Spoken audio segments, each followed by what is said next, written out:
Are we all ready? Yeah, I'm ready. Are you ready? I'm ready. You know you see me standing here. Do I look good, my dear? Do I look good today? Okay. Okay. So this is our third video.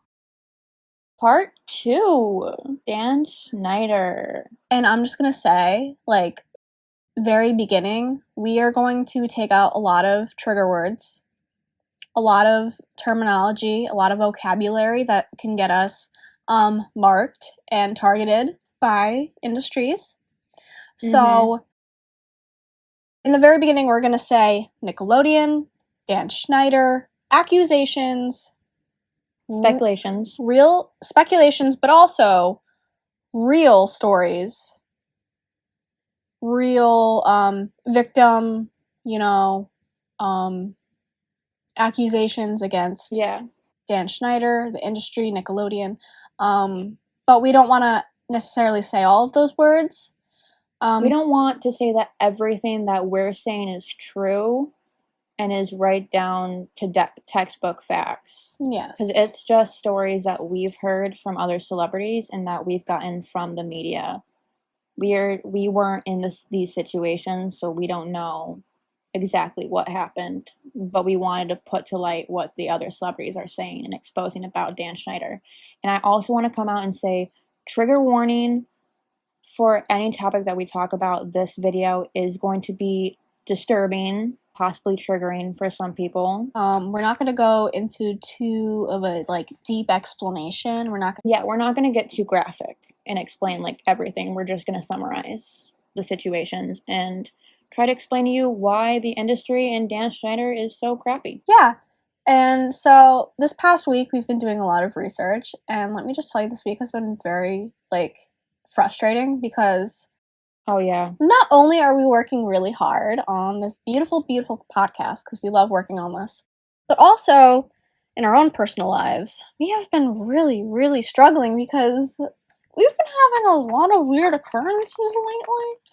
And all I'm gonna say is if you're my ex, please don't tell me you love me. Both of us combined, we've been having a lot of experiences with exes. No hate, no shame, no hate, all love. But it's one after the other It's a weird time. I told Hannah a situation about how I ran into 2 of my exes today in the span of 10 minutes. My girl Aphrodite is doing something to us, and I don't know what it is. When is it gonna end? Anyways, so... And Mercury is not even in retrograde yet, guys. Okay, so, start off. We all know Dan, right? We all know who he is. Nickelodeon. Famous. But not a lot of us know how he got his start.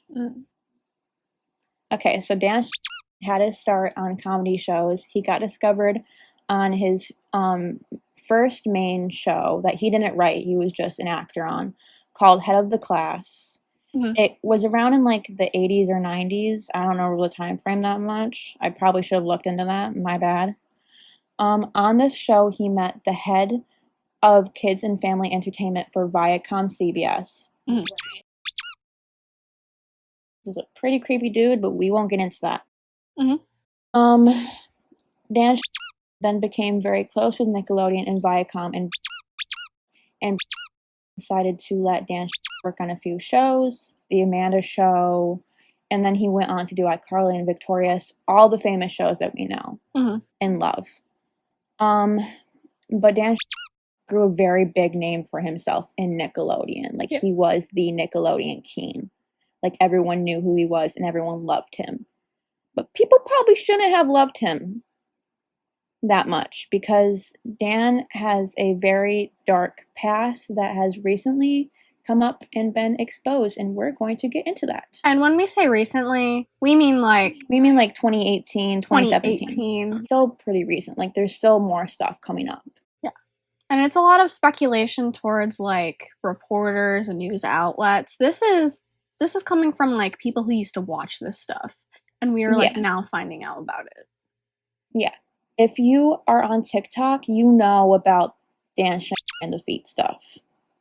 If you're on TikTok, you know. You've seen the scenes in his shows. You know all of it. There was many disturbing scenes throughout his shows, like feet, things, just him having his actresses and actors say really disturbing stuff. We're going to talk about that a little bit later. Dan was known to be very close with his actors and actresses. Mm-hmm. Dan hosted these acting camps where he would meet most of his stars that he would take on and like put in his shows and stuff. And it was set up to be like this acting class, like camp agency thing. Like you were supposed to go there and like learn how to act and get discovered. Uh-huh. So Alexis Nicholas, who played Nicole, came out and said in a podcast that most of the time in these camps, girls, like young girls, were discovered at the pool. Mm-hmm. Like Megan Fox and Jamielynnspears. Yeah, like a lot of actresses. So a lot of these people who were quote unquote being becoming famous and becoming big also were being tied to these pool parties. So it was supposedly they were being discovered by going to these parties where Dan was the only like so-called supervision at these parties. Yeah, Dan and a bunch of other like male producers and creators. But I think it was Alexis Nicholas, one of these recent stars that have come out and said stuff about Dan, said that there was one moment that they recall where a casting director actually told them that they wanted her to spend more time at the pool so that she gets discovered. Yeah. Which is disturbing. Like some of these girls were like 8, 7 years old. They're like, yeah, if you want to get discovered, put on a bathing suit and, you know, hang out with these older men at these parties that are so inappropriate and maybe you'll get a chance. That is so disturbing. Like, you shouldn't have to need to do that. And this is also where he met Amanda Bynes. Mm-hmm. Lead star in The Amanda Show. She was also on All That. She was on many other shows that Dan has created for her. She was in the movie He's the Man. She was very big.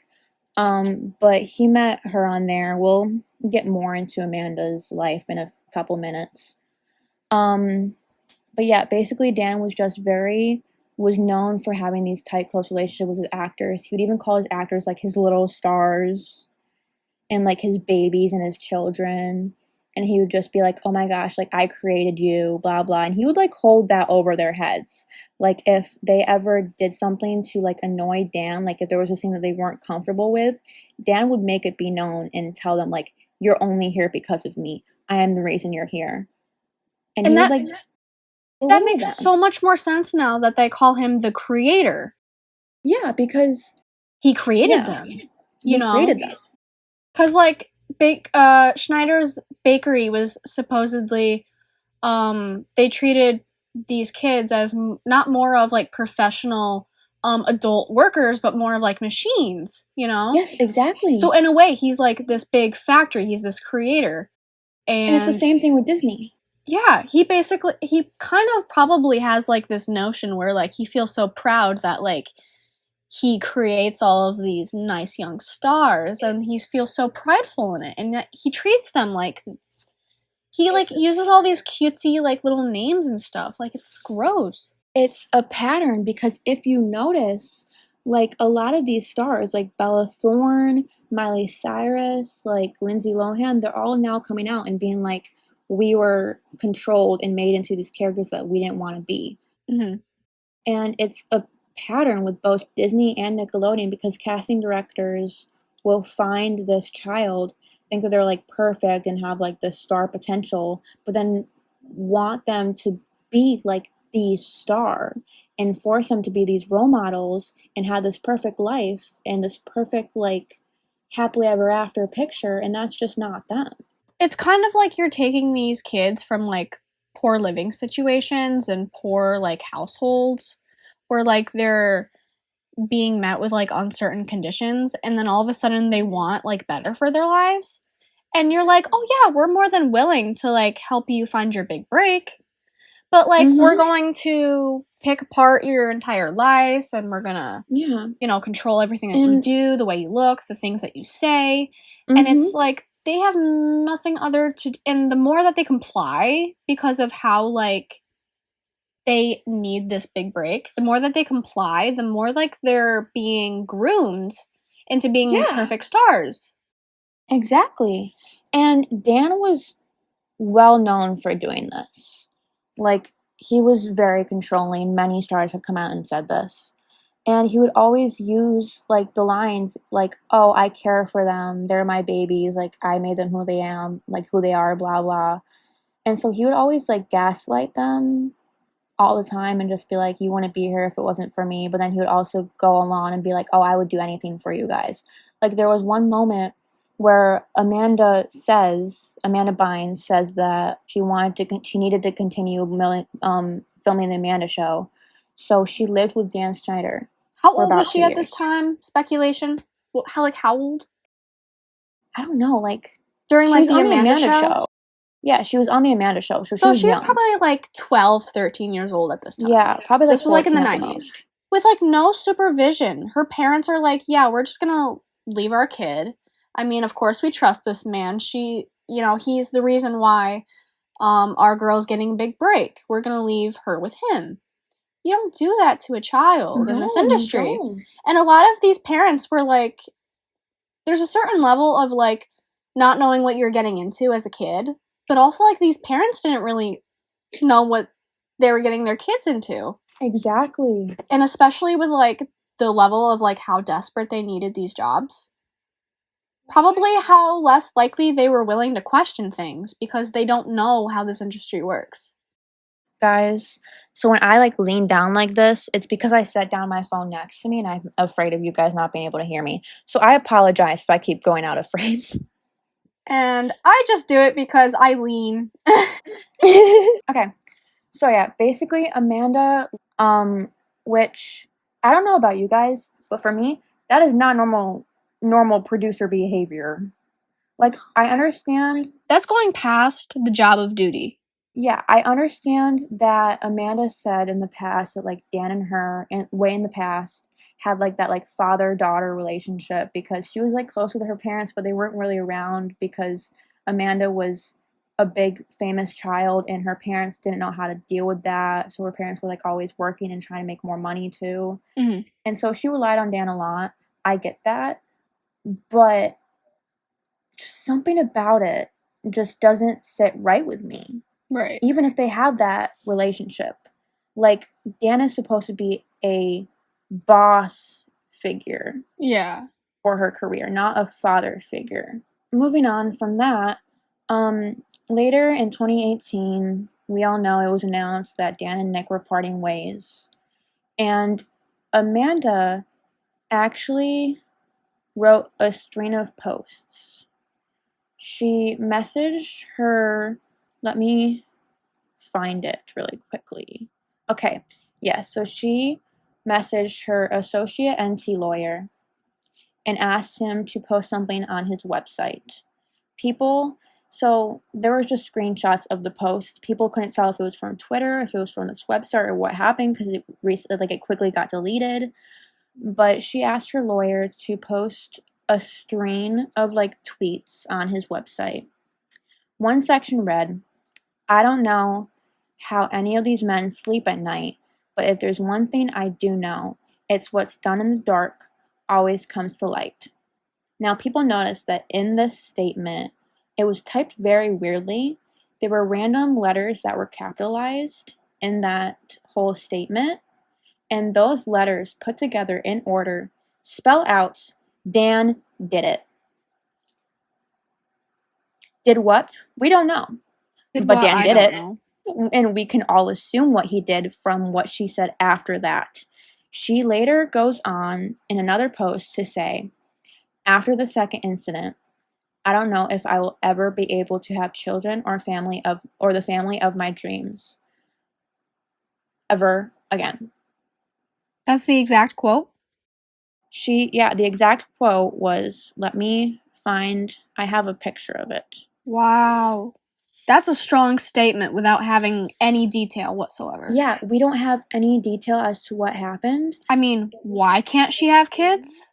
We can all assume from, like, what we've heard and, like, rumors, and then what Amanda coming out, like, we can all assume what happened. I'm not going to come out here and say it. Total speculation. I'm not going to come out here and say it, but we can all speculate. Like, we're all probably thinking the same thing. We're all speculating here, and we're all probably thinking it. Why the hell would she come out and say something like that if something didn't happen? I'm concerned for her well-being because it recently came out that she's back under, like, mental health control. Like, she's out of her conservatorship, but now she's got sent to the psych ward again and is being under mental watch. And no one knows why. No one knows what happened. We don't know why she's back there. She just randomly is, and we know that it's court ordered.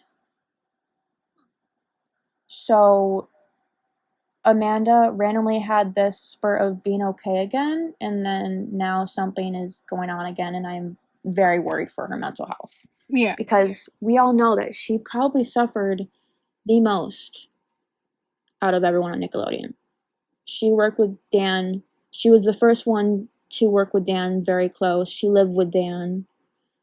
Like, Dan was basically her father for, like, many, many years. I mean, it seemed like he really, like, favored her in a way. Yeah, he did. And even in, like, the behind-the-scenes clips, there will be moments where, like, he'll mention the Amanda Show and he'll talk about her. Yeah. Like, she definitely was Dan's favorite. His proudest little creation, yeah. Yeah. And Amanda has never come out and said in specifics what happened, but she has definitely come out and hinted to what has happened. That's terrible. There was actually another star who came out and said some things in 2018, and her name is Alexa Nicholas. Yes, I definitely wanted to get into her, so I'm gonna, like, let you go through it, but I definitely wanted to get into more of, like, the NDAs. Yeah, because I don't have any of that written down. Yeah, okay, so if you guys don't know who Alexa Nicholas is, because I didn't know her name until all this came out, I only knew her as her character. She was Nicole on Zoey 101. And some of you guys, again, might be like, who's that? Because she got kicked off of the show. We'll get more into that later. And I always thought she was, like, a flake or something when I was younger. Yeah. That's what we were trained to think. I was like, all the magazines were like, why would this girl leave the show after playing for, like, what, 2 seasons? Mm-hmm. And I was like, you had such a successful character, why would you leave now? I knew that something was up because Dana left and Nicole left. Yeah. Like, right after another. And I'm like, why are these two characters just randomly leaving when they had, like, two really good seasons? Two really normal, regular characters on Zoey 101 just randomly get kicked off. We later find out that it's because Dana and Alexis got into this really big fight. Dana, like, pushed Alexa. I don't know Dana's real name. This is just her character name. But Dana, like, pushed Alexa Nicholas, and then Dana got in trouble with Dan Schneider because Alexa's mom, like, wouldn't put it to rest until Dan Schneider actually did something. I also heard a lot that, like, the actress, this is, like, totally off what we're talking about, but I heard that the actress who played her also was, like, scrutinized for looking much older than she actually was. Yeah, she was. Because she was more developed. Yeah, she definitely looked much older than everyone. Thinking about it is awful because, like, the fact that she was more, like, developed. They wanted more younger, yeah. Why would you care about that? Like, that's sexualizing children. You can cut that out. But that's, like, I don't like that.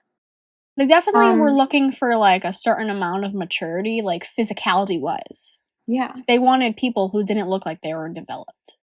Yeah. Actresses. Yeah.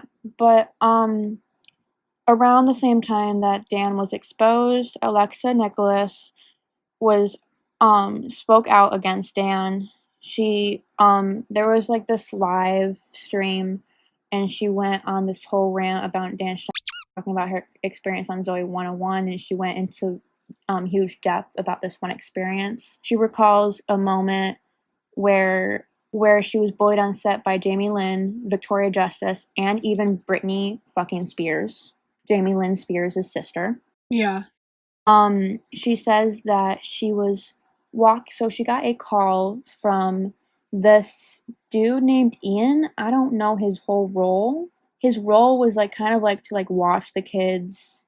He was like a teacher on set, but also like a writer / like security guard. He had like a bunch of roles, but he would like kind of like watch the kids and make sure they were okay, like take them to set, make sure they got to set on time, make sure they got to school on time, blah blah. So he's Kirk. But he basically but he walks into Alexa's dressing room and like knocks on the door and goes like, "Hey, time for hair and makeup. Let's go." Mm-hmm. So they're walking to hair and makeup, and Ian stops and taps Alexa on the shoulder and was like, "Actually, Jamie wants to talk to you." Alexa was like, "Okay, we were going to hair and makeup. Like, isn't that important?" He's like, "No, like, no, we can just stop by her trailer for a second. Like, it's okay. She wants to talk to you." Okay. Alexa gets into the trailer, and she sees a person who looks like Jamie Lynn run to the back of the trailer and hide. And she's like, "Okay, what's going on?" And then she sees Britney Spears coming out. I want to go, yeah, like this close, and started like berating me and telling me that she was going to make sure that nothing came of my career. And berating her and yelling at her and saying, like, "You're never going to work in this industry again. I'm going to ruin your life. I'm going to ruin your reputation. How dare you do this to my sister, blah, blah." And Alexa remembers that she just goes, like, verbally just says, "I have to puke." She was like, "Nobody messes with my sister," and she's screaming at me, and then I start, like, getting sick to my stomach, and I start to puke a little bit. Yeah. Like, I would be traumatized. Wait, so like, what exactly did she do in order to get this treatment? So Alexa had been telling Dan about the situations where Jamie and Victoria and Dana had like all been bullying her and blah blah.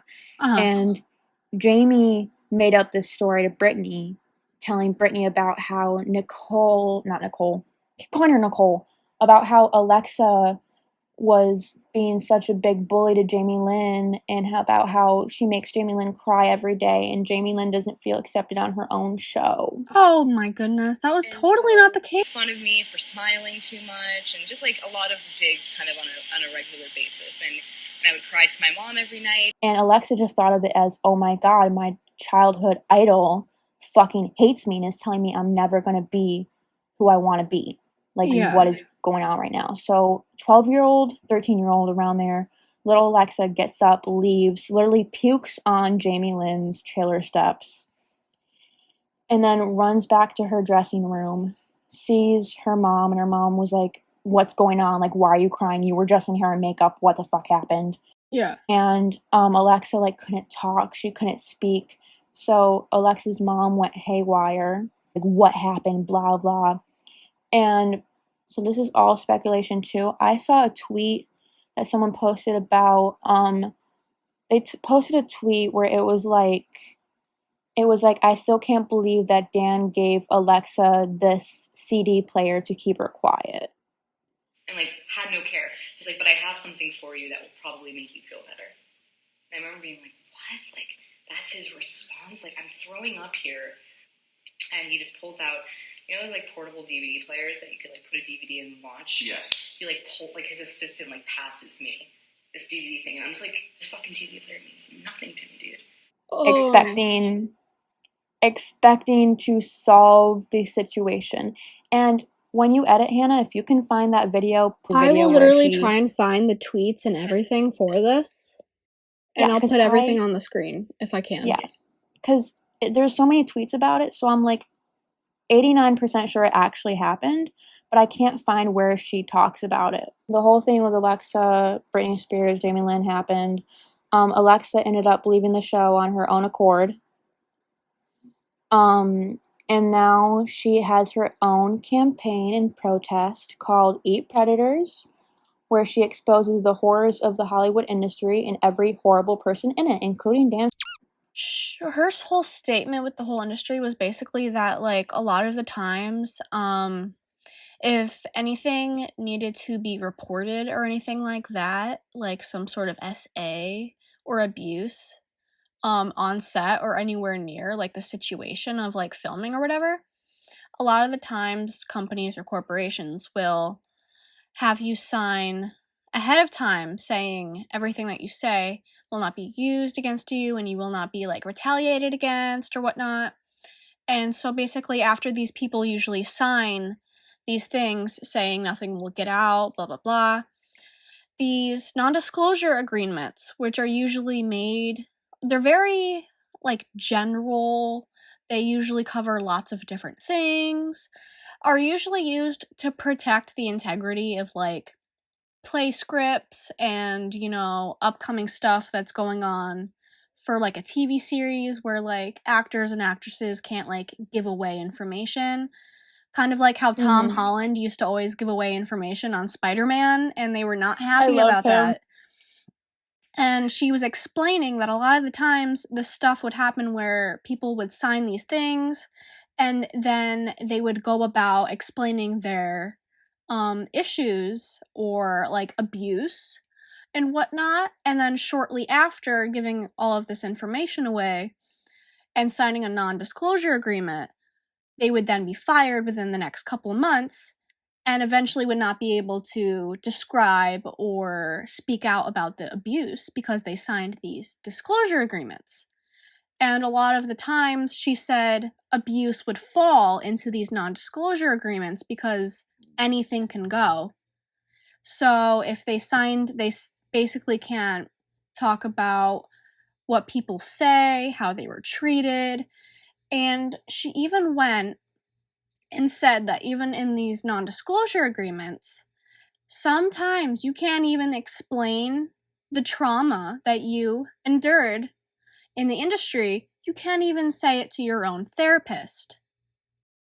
Oh my god. And she explained it. But basically, I was taking off my wristband. I went to a concert tonight. Anyways, continue. Yeah, she did not go to the hospital. That is not a hospital brand, like, bracelet. That is for a concert.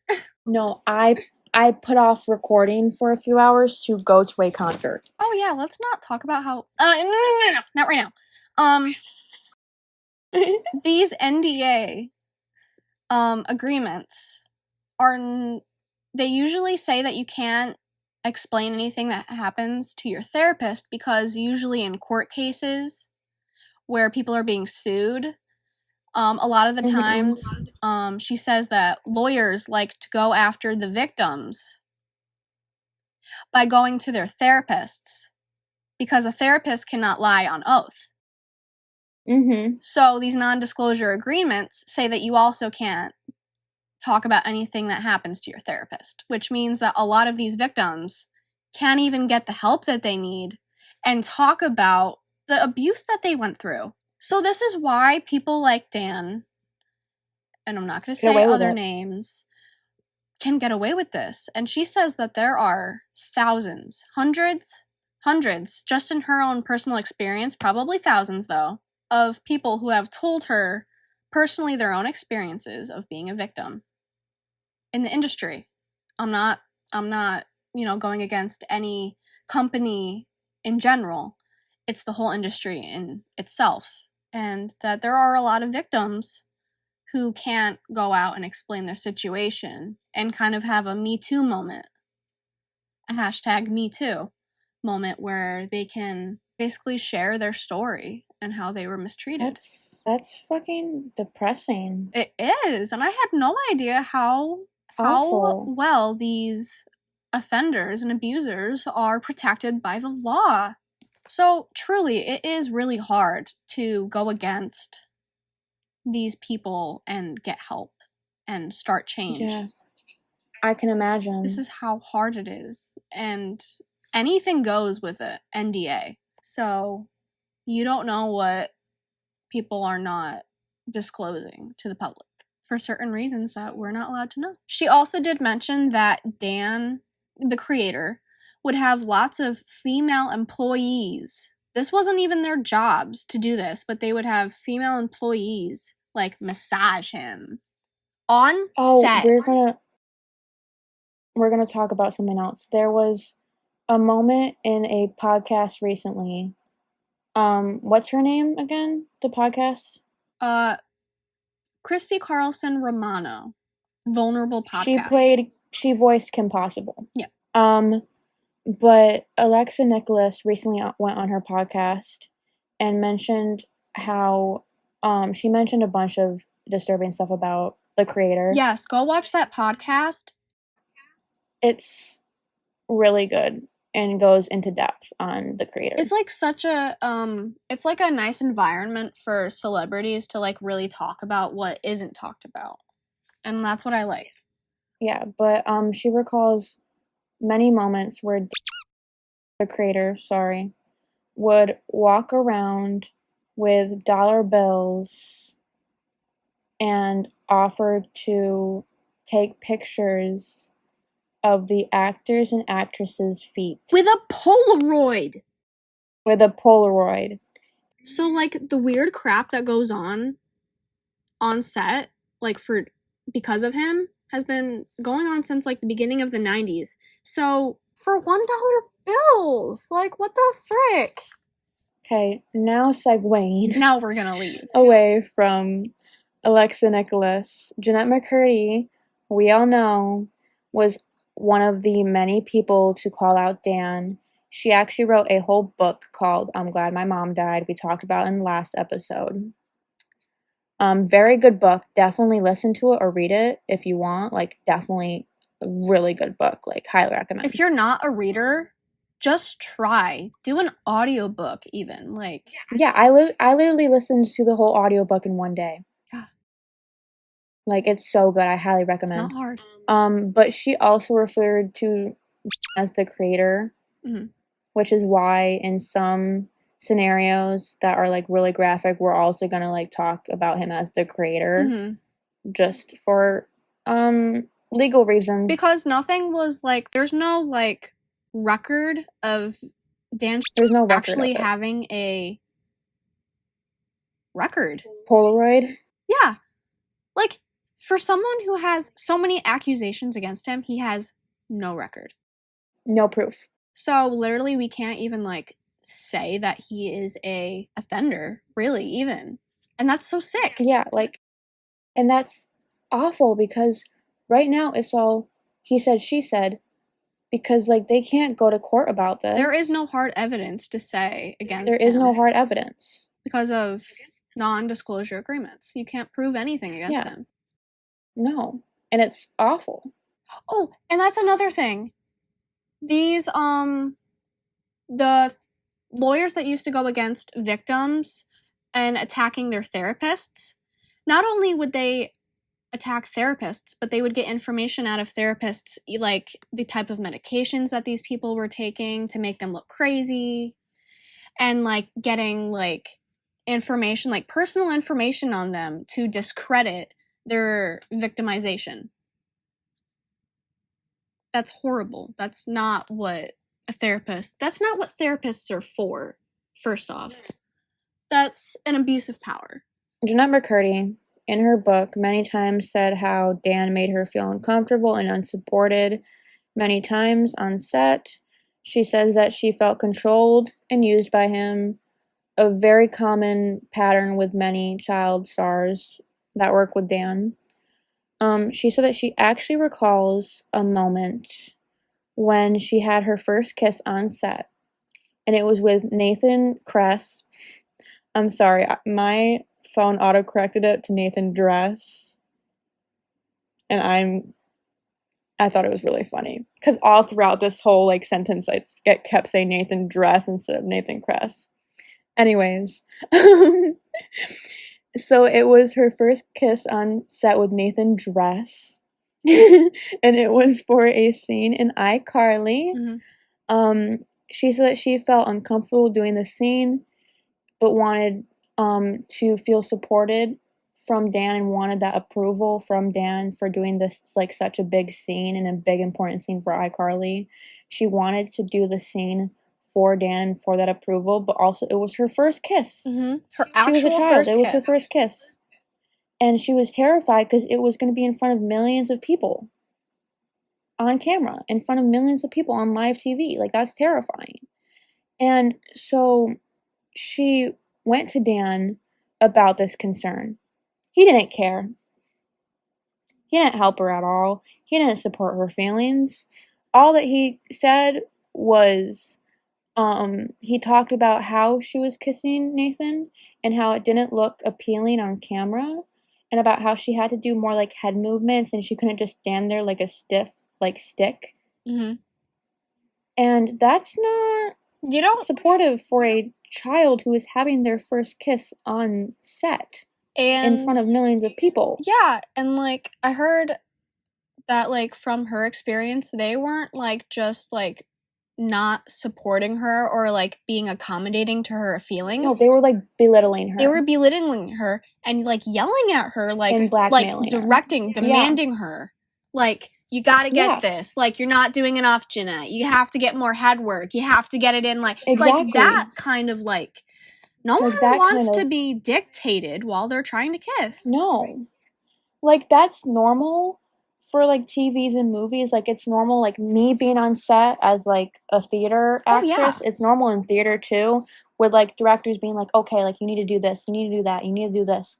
But when it's a child who is having their first kiss on set and they come to you about their concern and about their feelings, you, as the director, it's your job to make the workplace as safe as possible and as comfortable as possible. Even if you feel like the scene is going wrong, it is your job to tell them and let them know calmly, because they are already overworked. Not overworked. They are already, like, overwhelmed, overstimulated, and overworked. Underdeveloped. They're underdeveloped. They're terrified, and it is your job to make them comfortable. This is why they need, like, counselors and mental health people on set to, like, help these kids through, like, emotional scenes. Yeah, like, I had a kiss scene in high school in my musical theater, and I was terrified. I didn't know what I was doing. Like, I had only kissed a dude once before this. I was terrified. And my director made sure to make me feel comfortable. And when she had a problem with the scene and what was going on, she would pull me aside and let me know. She wouldn't in front of everyone be like, no, do this, do that, more head movement, move this way, you're doing it wrong, you don't look good. She would never do that. And I feel like if Dan had just had more sympathy and more care, he could have been a better director. Not a better person, but a better director. And that's where, like, the industry goes wrong. Like, they just see these kids as a product, as, like, a marketable product. They don't care about their feelings and the fact that, like, they're not mentally and emotionally ready for this kind of, like, responsibility. And who would honestly ever be ready for that? Because they were children and then just, like, thrown into the spotlight. Like, no one would ever be ready for that. Continuing with Jeanette McCurdy. She also recalls times when they tell the iCarly kids they needed to grow up a little bit and loosen up like the kids on Victorious were. He would offer them alcohol on set and at his, like, little parties that he would throw. And when they denied, he would say things like, come on, it's okay. The Victorious kids do it all the time. And let's be clear, I will not, like, go out and say that there are videos of them being drunk on set, but there are a lot of questionable videos of the Victorious cast just being filmed at random times where they don't sound like they're in their right mind. They sound delirious. Avon Jogia, the dude that played Beck, came out and said that he was always hungover and drunk on Victorious, and he doesn't remember half of the things that went on in Victorious because he was always drunk. Yeah. He said that there was a TikTok that he posted where he was rewatching Victorious, and he said that he didn't remember the entire first 2 seasons. None of it. He didn't remember being there. He didn't remember being there for it. And there was one moment where he was like, his friend was talking to him about how much he liked one of the episodes and about how great like Beck was on it. And Beck goes, what episode? Like, I wasn't on that episode. What are you talking about? But yeah, so basically he would pressure them to drink all the time. Dan was constantly pressuring the kids into doing things that they weren't comfortable with and compare them to each other to get more publicity out of them. On a recent podcast, Jeanette said that Dan would belittle them and constantly say that they would be nothing if it weren't for him. We already went through that. Mm-hmm. This was very common for him. So while Jeanette McCurdy was being very public, has been very public about her feelings towards Dan, Miranda Cosgrove also retaliated against Dan Schneider, but not in the ways that other celebrities have. Oh, it was a very small but telling act that she did. In 2014, Dan was awarded a Lifetime Achievement Award at the KCAs, the Kids' Choice Awards. And many actors and actresses from all of Dan's shows showed up. Like, people from All That showed up, Drake and Josh. So, like, Jerry Trainer, Drake Bell, Gibby. Kenan Thompson, all the way from New York. Gibby, yeah. Kenan Thompson from New York. Victoria Justice. Nathan Kress. Basically, everyone was there except for two people. I'll give you a guess. Jeanette McCurdy and Miranda Cosgrove, which was very big because Jeanette McCurdy was the star of Dan's newest show, Sam and Cat, at the time, and Miranda Cosgrove was the star of iCarly, probably his biggest Nickelodeon show, hands down. His it could be pretty neck and neck with Victorious. Yes, or All That. All That was pretty big for its time. It definitely was more like unique and like, yeah. Or Drake and Josh. I don't know. I guess it depends on where you were born. It kind of depends on like your time frame, like when you were born. If you were like maybe like 4 years older than us, maybe Drake and Josh was the biggest thing. Yeah, for my brother, it was definitely Drake and Josh. 100%, yeah. So Jeanette McCurdy, Miranda Cosgrove, both weren't there. Miranda Cosgrove, to this day, has not spoke a word about Dan. Doesn't give whatsoever. 2 shits. She does not give 2 shits. Well, I mean, she does, but she's keeping quiet. Probably because of her new reboot of iCarly that her and Jerry Trainer are working on. That nothing to do a part of it. Just for legal reasons, they had to put his name in the credits and say that he was like the creator of iCarly. Yeah. But he has nothing to do with the show. So Miranda Cosgrove never said anything about it. Jeanette McCurdy, on the other hand, did. Like, hours after the KCAs, she tweeted saying, "A lot of you have wondered why I didn't attend the KCAs. I wish I could explain everything as thoroughly as I would like to, but unfortunately, a simpler explanation is all I am allowed to write. I was put in an unfair, uncomfortable, compromising situation. Many of you have guessed what it is, and I had to look out for myself. I chose not to go because sticking up for what is right is what my mom always taught me." And then she basically goes on, that was just like quoted word for word what she said. And then she basically goes on saying like, thank you to all the Aryaniators and Jeanette McCurdy fans alike, like for the support on the show and blah, blah, but I'm not going to be a part of it anymore. Right. And they actually offered her money to leave Nickelodeon, and she didn't take it. I found out since like the last video when I said that I didn't know if she took it or not, she didn't take it. She didn't take it. They offered her $300,000.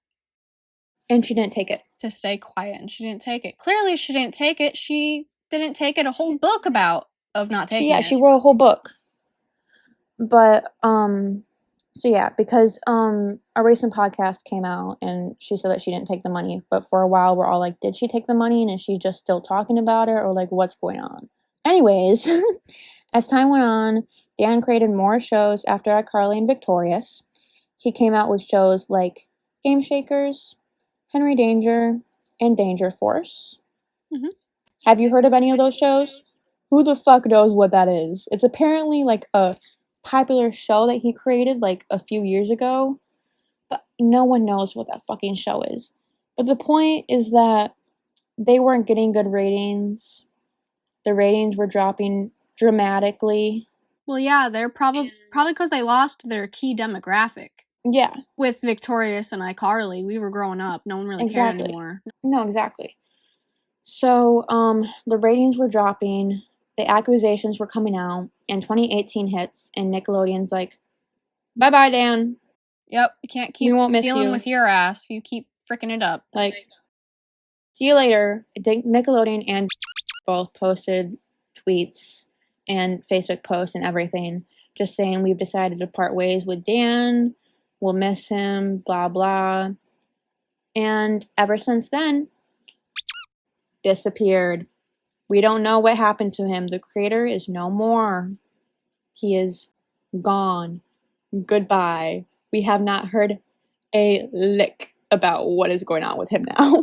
Honestly, yeah, in the past couple years, I haven't heard a single thing. No. I despise that man. Mm-hmm. I have a couple more things if you want me to, like, go into that. Okay, yeah.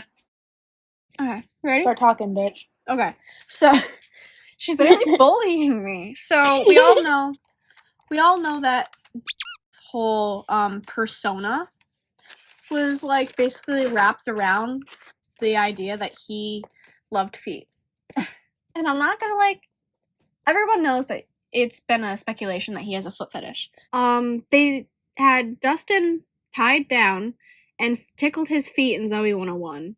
Andre pours ketchup on Tori's feet in a Victorious Extra video.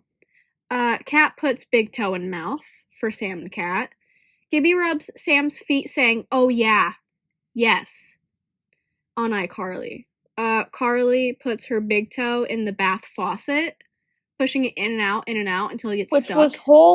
Which was an entire plot of an episode. Yeah, the whole thing was... I just want to put that out there, that it wasn't just one scene, it was an entire episode of her trying to get her toe stuck out of this faucet. And I remember very vividly, because I remember that whole episode being so weird to me as a child. Like, even as a child, I was like, this is such a really weird and random plot, and I feel like I'm on drugs right now watching this. But then you, at the same time, are like, oh yeah, I've definitely thought about, like, sticking my toe in the faucet. I've definitely done it, too. Because, like... kids are like, peg, hole, sure, it works. A random chick on Victorious asked Andre to smell her feet, and that was like a weird scene, because he did it. Tori shoots bow and arrow with her own feet. In Victorious, where they refilmed the Breakfast Club episode. Yeah, I remember that. I love that episode. Literally the Nickelodeon sign was shaped like a foot. Let's not even get into that. Can we talk about the plot with the episode with the fish? Oh, where yeah. they get this pedicure by a bunch of fish, and it turns out to give them all this disease or whatever. But throughout the episode, a bunch of characters would go up to each other and be like, oh, feel my feet, they're so soft. Oh my god, feel my feet, they're so soft. And I think it was Robbie's character goes up to the guidance counselor and was like, feel my feet. Sorry, not foot finder, but feel my feet. At that point, they're pushing it. They're get the feet in the camera. That's so gross. No one wants to see feet that many times in one episode. This was one episode.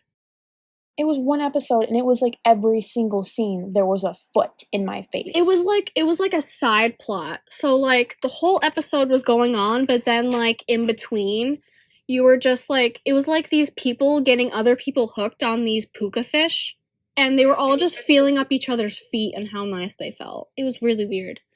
And that's where I wanted to get into this statement that an anonymous actress made about I'm gonna be paraphrasing, but basically, on the YouTube channel BJ Investigates, this anonymous actress said that she would go to all of these recruiting parties and stuff like that Dan Schneider would invite her to, and all of these other actors too, like the pool parties. And she said that she worked on this one show of she would spend time in the dressing rooms without supervision with at like just like limited amounts of time, where like these actresses would have in their dressing rooms and no one would know what would be going on because there would be no supervision whatsoever. What the fuck? I'm sorry, but that's all I have to say. What the fuck? I know, there's not much you can say there. Like, no grown man should be in a dressing room. I'm so itchy, I'm sorry, guys. I'm just like itching myself right now. I'm so itchy, guys. I'm sorry. And she basically said that, like, on set, everyone was, like, compliant with this and, like, knew that it was happening. And another anonymous actress said that she pursued a gig with Nickelodeon during the time that Zoe 101 was on, and said that they originally were going to have her read for that, but after the show was canceled because of the whole situation, she said that her mom, who was also her manager, felt uncomfortable because they told her to show up in, like, spaghetti straps and a skirt and stuff like that, and just, like, wear something cute. And so so her mom already felt uncomfortable with the situation. Yeah, obviously. This was, like, around 14, 15 years old for this young actress, unnamed. And she said that she was already applying for a role that was younger than her own age. So they were looking for, like, 11, 12, 13 years old. And they said that this is how they wanted her to dress for the audition. So this anonymous actress said that in 2007, when she was finally called to audition for the Zoe 101, said that they would audition about 200 kids. There were about 200, and they would choose about 40 that they liked. And after they chose their 40 actors, actresses that they liked, they basically then said, okay, the next part of this audition process is we're going to have everyone take off their shoes and socks, and we're going to have everyone go into this separate room, and you're going to run around barefoot and just act like you're having the time of your life and that you love being barefoot. Just act like you love being barefoot and just sell it to us. I've heard about this. And so at this point, the mom was like, no, this doesn't feel right. And she said that a lot of the kids that were going into these rooms were like the spaghetti strap, skirt wearing type of kids. So obviously they were making it.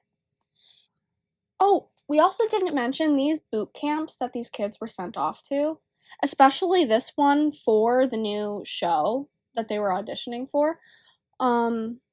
It was held by Dan, but also wasn't mentioned that Brian Peck also helped hold these boot camps for these new shows. Another known offender. Also this other man who shouldn't be around children. We talked about Brian Peck in the last video, so if you guys don't know who we're talking about, go back to the last episode. We talked about that. An anonymous actress said, without wanting to, like, expose herself or anything, said that a lot of these kids that made it big, she saw at these pool parties, like Hilary Duff, before she even made it big. She said that her parents were, like, the type of ones to be more compliant with what Dan wanted for the company. Well, yeah, like Jamie's parent. Oh, not was it Jamie or Hilary Duff? What? That was discovered at the camps. Hilary Duff. This actress said that she recognized Hilary Duff from the For pool some parties. reason, you said Hilary Duff, but my mind was picturing Jamie. I know, that happens to me too. It's the blonde. Like, they don't even look alike. It's the blonde. Yeah. Well, I'm blonde. I kind of look like Lizzie McGuire right now, but like, we won't. I know, but like Nickelodeon blonde. I know. I'm just like, we won't talk about the fact that I look like Lizzie McGuire right now. It's okay. Oh, you really do? Okay. Hey now. Hey now. This is what you're eating. This is the second video Hey that now. you filmed this. Draco Bear, it's your turn. Yeah.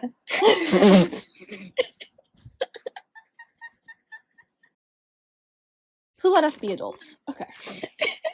Who gave us the platform that we have? Again, still us. And I have one last thing that I found. So basically, during one scene where Victoria Justice was doing a locker tour on the set of Victorious, one of the posters in her locker, which I did not really recognize this, says Doodalicious. And it has a bunch of headshots of different guys, and one of them has a picture of Dan. Is a young Dan Schneider. That's so fucking disgusting. No one wants to see your nasty ass on a poster. I was just guessing because I'm like, there's no way. On a teenage girl's locker. Like, that's not Doodalicious to me. That's and not this is very all Doodalicious of you. This is all speculation because they also thought that it was the arts department who did this. I don't know about you, but it doesn't. He doesn't fit the Doodalicious category. I don't think the arts department personally did that as a joke. No. Because why? They're making a poster for a teenage girl in her locker, and the arts department thought, let's put grown men on it? No. Wasn't it a younger picture? It was a younger version of him, but it was Dan Schneider. So, like... I know, yeah. So, like, if you think about it, it's her mentor. Yeah. And he's also middle-aged now. But she's looking at a younger photo of him. So, like, it's just all really weird, and... It's weird.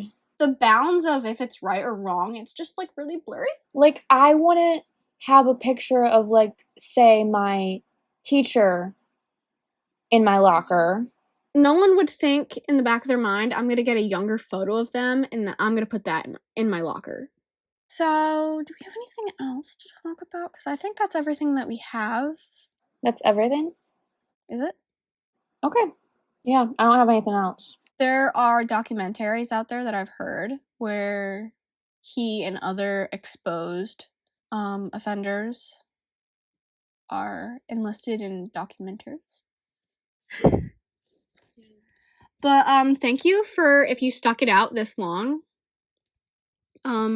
We definitely want. If you guys watched enough of part 1 to find out that there was gonna be a part 2, thank you. Oh yeah, no, thank you so much. And some people have said that they really liked the first video, and we are so happy that you watched it.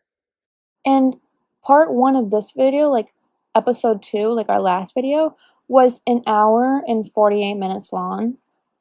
And I saw on my YouTube studio that one of you guys watched the entire thing. And I thank you for that, because it wasn't me.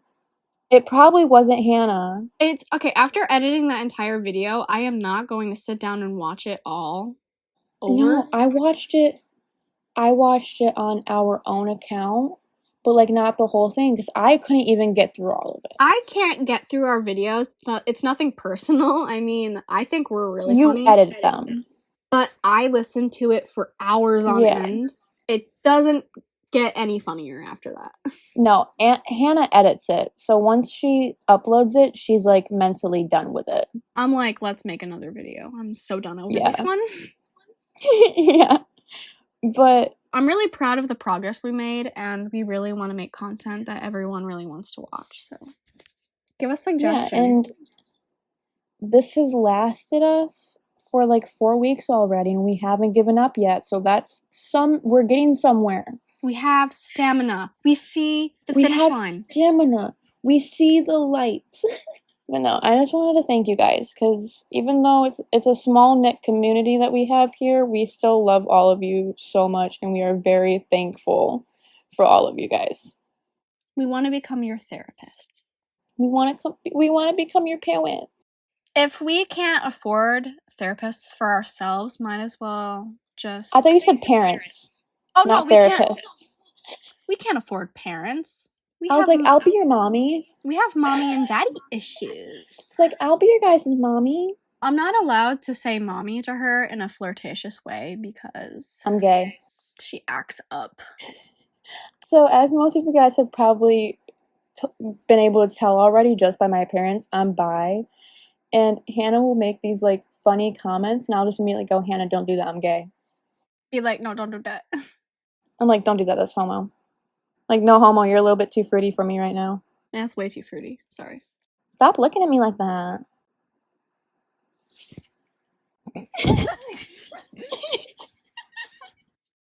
Okay, am I done harassing you on the internet? I don't know, are you? This is so bad. This is half pornographic. Okay, bye guys. Okay, thanks. We'll see you next week.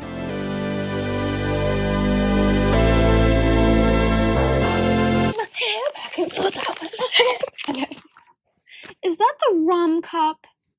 Girl, you said you were going to get water, not rum. I did get water. That was water? I have water right here. What did you just drink? Water? She's a compulsive liar.